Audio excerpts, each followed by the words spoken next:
ನಮಸ್ಕಾರ ಬಂಧುಗಳೇ, ನಾನು ನಿಮ್ಮ ಮೂಡ್ನಾಲ್ಕು ಶಿವರಾಜ್.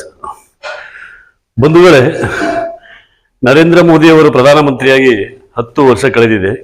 ಈ 10 ವರ್ಷದಲ್ಲಿ ನರೇಂದ್ರ ಮೋದಿಯವರು ಇಡೀ ದೇಶದಲ್ಲಿ ಏನು ಸಾಧನೆ ಮಾಡಿದ್ದಾರೆ ಅಂತ ನಮ್ಮ ಯುವಕನೊಬ್ಬ ಕಂಪ್ಲೀಟ್ ಮಾಹಿತಿಯನ್ನು ನೀಡ್ತಾರೆ. ಆ ಮಾಹಿತಿಯನ್ನು ತಾವು ನೋಡಿ, ಹಾಗೆ ದೇಶದಲ್ಲಿ ಮೋದಿ ಏನು ಮಾಡಿದ್ದಾರೆ ಅಂತ ಕೇಳ್ತಾರಲ್ಲ ಕಾಂಗ್ರೆಸ್ಸಿನ ಮುಖಂಡರುಗಳು, ಯಾರು ರಾಹುಲ್ ಗಾಂಧಿ, ಹಾಗೆ AICC ಅಧ್ಯಕ್ಷ ಮಲ್ಲಿಕಾರ್ಜುನ ಖರ್ಗೆ, ಮತ್ತು ಮುಖ್ಯಮಂತ್ರಿ ಸಿದ್ದರಾಮಯ್ಯನವರು, ಉಪಮುಖ್ಯಮಂತ್ರಿ DK ಶಿವಕುಮಾರ್ ಅವರು, ಅವರುಗಳಿಗೆ ದಯವಿಟ್ಟು ತಲುಪುವ ಹಾಗೆ ಈ ಮಾಹಿತಿಯನ್ನು ಫಾರ್ವರ್ಡ್ ಮಾಡಿ.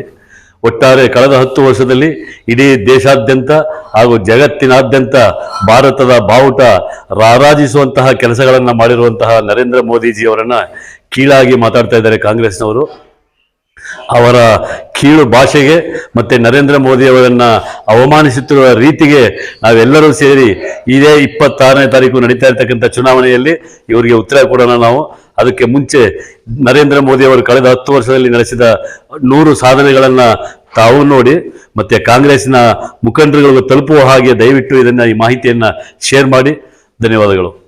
विनाशकाले विपरीत बुद्धि, सनातन विरोधियों जमकर मछली मटन खाओ और मुझसे मोदी की 100 तानाशाहियों का हिसाब ले जाओ। वंदे भारत, डिफेंस कॉरिडोर, 3 तलाक बिल, संसद में महिला आरक्षण, कस्तूरबा गांधी बालिका विद्यालय, महिला पुलिस स्वयं सेवक, महिला शक्ति केंद्र, राष्ट्रीय महिला कोष, मैटरनिटी लीव्स 12 से 26 हफ्ते की, NDA में महिलाओं को प्रवेश, सेना में women commission, 1 rank 1 pension, Uri Balakot, surgical strike, Rafale aircraft, defence में मेक इन इंडिया, CDS की नियुक्ति, भारत की आर्मी 4थे नंबर पर, कोई बम धमाका नहीं, राम मंदिर, महाकाल लोक, काशी कॉरिडोर, सरदार पटेल का सम्मान, जनधन योजना, UPI, GST, नोटबंदी, किसान सम्मान योजना, स्वच्छता अभियान, smart city, Beti Bachao Beti Padhao, rapid rail, eastern peripheral, जहरीले धुएं से मुक्ति, खुले में शौच से मुक्ति, गरीबों को घर, युवाओं को loan, startup India, make in India, Namami Gange, ग्रामीण विद्युतीकरण, कौशल विकास, PM बीमा योजना, भारत को टूरिस्ट हब बनाया, योजनाओं से बिचौलिए खत्म किए, डिजिटल इकोनॉमी, मछुआरों के लिए मंत्रालय, विश्वकर्मा योजना, आत्मनिर्भर भारत, अटल टनल, करतारपुर कॉरिडोर, ब्रू रियान समझौता, बोडो समझौता, BSNL MTNL का विलय, Atal pension Yojana, article 370, CAA NRC, Nal se Jal, Ayushman Bharat, न कोयला घोटाला, न 2G घोटाला, न कॉमनवेल्थ घोटाला, न चारा घोटाला, न लैपटॉप घोटाला, दलित और आदिवासी देश के राष्ट्रपति, केंद्र की नौकरी में OBC आरक्षण, फ्री राशन, विदेशी NGO पर कार्रवाई, FCRA को मजबूत किया, नक्सलियों पर लगाम, मिशनरियों पर कार्रवाई, हज सब्सिडी खत्म, भारतीय Covid vaccine, made in India mask, PPE kit, free Covid vaccine, Chandrayaan, IIT की भरमार, नए एम्स, भारत विश्व गुरु बनने की ओर, भारत में G20, 100% रेलवे इलेक्ट्रिफिकेशन, रेल की स्पीड बढ़ाई, अनमैन्ड रेलवे गेट्स का खात्मा, दुनिया में दूसरे नंबर पर मोबाइल फोन मैन्युफैक्चरिंग, 28.6 किलोमीटर सड़कों का निर्माण हर दिन, सभी धामों को हाईवे से जोड़ा, Meerut expressway, Jaipur expressway, Dwarka expressway, Adarsh Gram metro rail का विस्तार, सरकारी गौशालाएं, यूक्रेन में फंसे छात्रों की घर वापसी, 1.25 लाख करोड़ का काला धन जब्त, डेटा डिजिटलाइजेशन, नई शिक्षा नीति, नए हवाई अड्डे, गरीब सवर्णों के लिए 10% आरक्षण, अरब देशों का भारत के प्रति नजरिया बदला.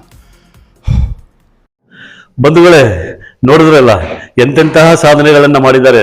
ಕಳೆದ 67 ವರ್ಷದ ಆಡಳಿತದಲ್ಲಿ, ಕಾಂಗ್ರೆಸ್ ಆಡಳಿತದಲ್ಲಿ ಯಾವ ಸಾಧನೆಗಳನ್ನು ಮಾಡಿರಲಿಲ್ವೋ ಅಂತಹ ದೊಡ್ಡ ದೊಡ್ಡ ಸಾಧನೆಗಳನ್ನು ದೇಶಾದ್ಯಂತ ಮಾಡಿ ಜಗತ್ತಿನ ದೃಷ್ಟಿಯಲ್ಲಿ ನಮ್ಮ ದೇಶ ರಾರಾಜಿಸ್ತಾ ಇದೆ. ಆ ಮಟ್ಟಕ್ಕೆ ದೊಡ್ಡ ದೊಡ್ಡ ಅಭಿವೃದ್ಧಿ ಕಾರ್ಯಗಳನ್ನು ನಮ್ಮ ನರೇಂದ್ರ ಮೋದಿ ಅವರು ಮಾಡಿದ್ದಾರೆ. ಕಾಂಗ್ರೆಸ್ನವರು ಏನಾದರೂ ಹೇಳಿ, ಅವರು 100 ಸುಳ್ಳು ಹೇಳಿ, 1000 ಸುಳ್ಳು ಹೇಳಿ, ಅವ್ರ ಬಾಯಲ್ಲಿ ಬರೋದೆಲ್ಲ ಸುಳ್ಳು ಅಂತ ನಮಗೆ ಚೆನ್ನಾಗಿ ಗೊತ್ತು. ಅವ್ರ ಮಾತಿಗೆ ನಾವು ಬೆಲೆ ಕೊಡೋದು ಬೇಡ. ನಾವು ಮತ ಯಾರಿಗೆ ನೀಡಬೇಕು? ಈ ದೇಶಕ್ಕಾಗಿ, ನಮ್ಮ ಧರ್ಮಕ್ಕಾಗಿ, ದೇಶದ ಅಭಿವೃದ್ಧಿಗಾಗಿ ನಾವೆಲ್ಲರೂ ಮತ ನೀಡೋಣ. ಧನ್ಯವಾದಗಳು.